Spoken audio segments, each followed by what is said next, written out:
Subscribe and press the bell icon. Good morning, কেমন আছেন সবাই? আজকে আবারও সুইজারল্যান্ডের একটা নতুন ব্লগে আপনাদের স্বাগত। আগের দিন আমরা টিটলিস আসা অবধি ব্লগটা শেষ করেছিলাম, ঠিক তারপর থেকে আজকে আবার শুরু করছি। তো চলুন আজকে এই টিটলিসের পুরো পাহাড়টা একটু ঘুরে দেখা যাক। চারিদিকে পুরো বরফে ঢাকা। আজকে আমাদের একটা স্পেশাল আইটেম হচ্ছে আইস ফ্লায়ার। খুবই একটা অ্যাডভেঞ্চারাস রাইড, আর তার সাথে একটা হ্যাঙ্গিং ব্রিজও রয়েছে, যেটা আমরা ঘুরে দেখব।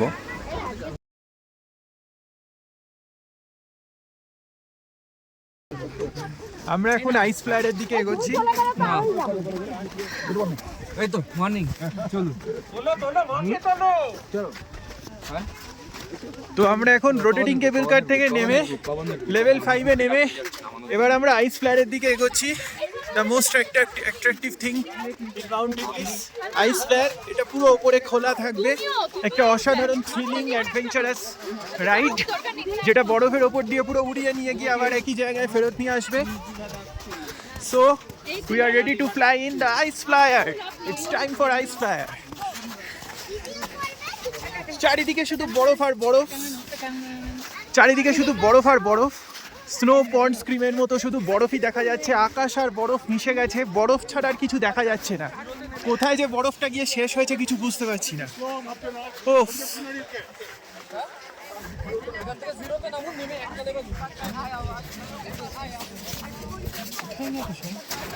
ওয়েদারটা সকালের দিকেও একটু সানি ছিল, এখন একটু ক্লাউডি হয়ে গেছে। আর এখানে প্রচণ্ড ঠান্ডা, সেই সাথে হালকা স্নোফল হচ্ছে। সেটা ক্যামেরার লেন্সে বোঝা যাচ্ছে না, একেবারে হালকা নুনের বৃষ্টির মতো হচ্ছে স্নোফলটা। চলুন তাহলে আগে আইস ফ্লায়ারের রাইডটা করে নেওয়া যাক। আমরা এখন সবচেয়ে অ্যাট্রাকটিভ জিনিসটায় চড়তে চলেছি, সেটা হচ্ছে মাউন্ট টিটলিসের আইস ফ্লায়ার। পুরোপুরি মাথা খোলা একটা রোপওয়ে টাইপের most attractive, thrilling and adventurous ride ice flyer.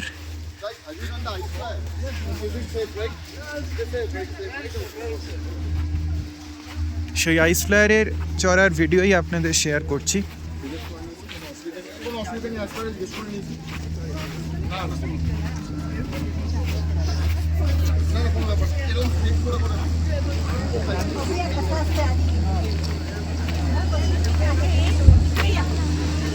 ইংগ্যাং entrance ice flyer, এই হচ্ছে আইস ফ্লায়ারের এন্ট্রেন্স। এখান দিয়ে আমরা এবার ঢুকবো।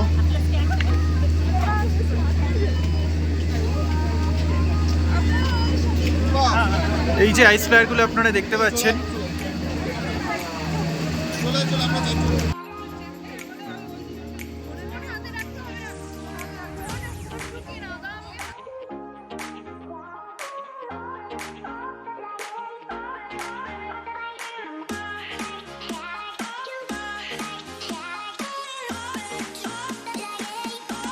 পা এই যে আমাদের পা পুরো পুরো এই যে পা দিদার আবার লেগ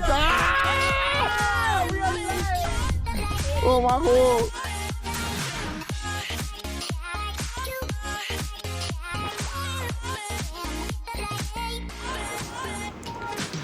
আইস ফ্লায়ারে যেতে যেতে এখন এই জায়গায় ওয়েদারটা বেশ অনেকটা ক্লিয়ার হয়েছে, তাই চারপাশটা খুব পরিষ্কারভাবে দেখা যাচ্ছে। আপনারা দেখতে পাচ্ছেন কি সুন্দর লাগছে।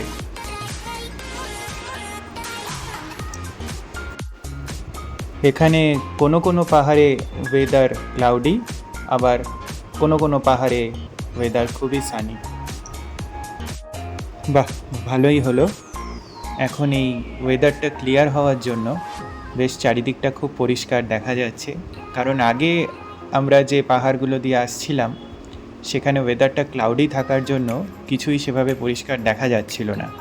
এখন বেশ ভিডিওটা করতে ভালোই লাগছে।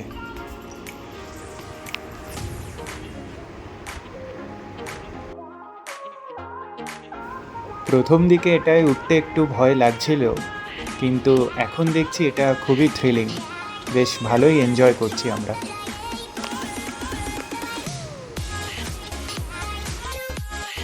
চারিদিকে শুধু বরফে ঢাকা পাহাড়ের শৃঙ্গ, অপূর্ব একটা ভিউ। সত্যি সুইজারল্যান্ড না এলে এই ভিউ হয়তো আমরা কখনোই দেখতে পেতাম না।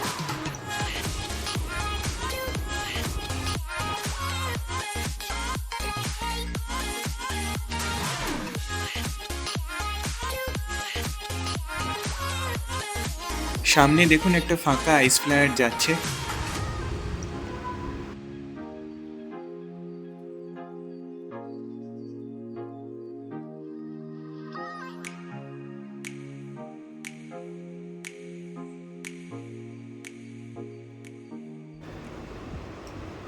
মনে হচ্ছে ঠিক যেন মেঘ আর বরফের মধ্যে দিয়ে এক শৃঙ্গ থেকে আরেক শৃঙ্গে ভেসে ভেসে চলে যাচ্ছি। ঠিক যেন এক হাত বাড়ালেই পর্বতের শৃঙ্গগুলো ছোঁয়া যাবে।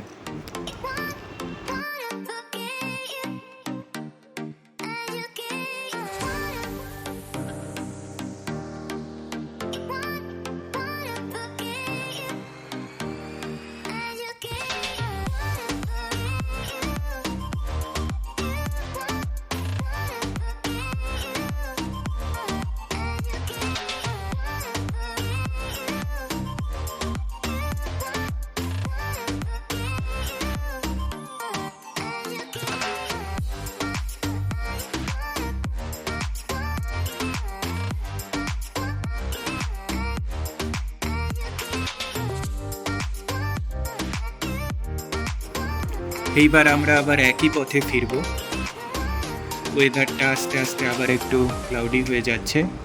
যত ফিরে আসছি মনে হচ্ছে যেন মেঘের মধ্যে ঢুকে যাচ্ছি।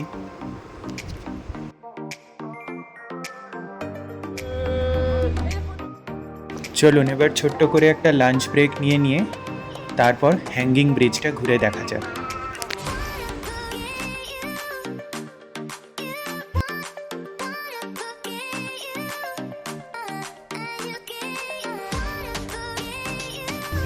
হ্যাঙ্গিং ব্রিজে উঠছি, যেটা পুরো বরফের উপরে ঝুলছে। আইস ফ্লায়ার থেকে এইমাত্র আমরা নামলাম। এবার আমরা হ্যাঙ্গিং ব্রিজে যাচ্ছি। এটা একটা পুরো হ্যাঙ্গিং ব্রিজ, বরফের উপর ঝুলছে। অসাধারণ অভিজ্ঞতা। লিম, আমার সাথে চলো। আমার হাতটা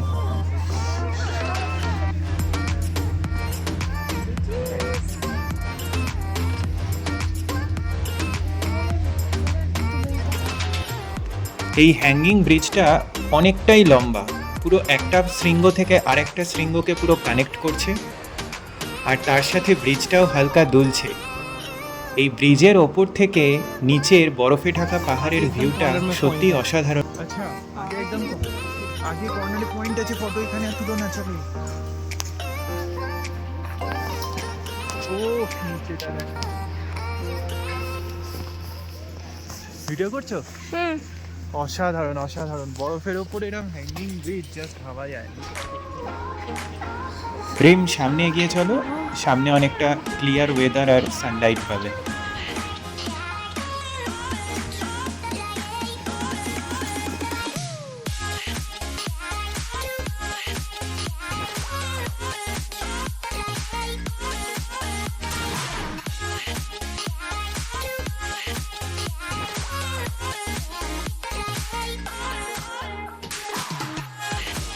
আজকের ব্লগটা এখানেই শেষ করছি।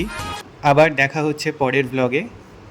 সবাই ভালো থাকবেন, সুস্থ থাকবেন, আর ব্লগটা ভালো লাগলে শেয়ার আর সাবস্ক্রাইব করে দেবেন।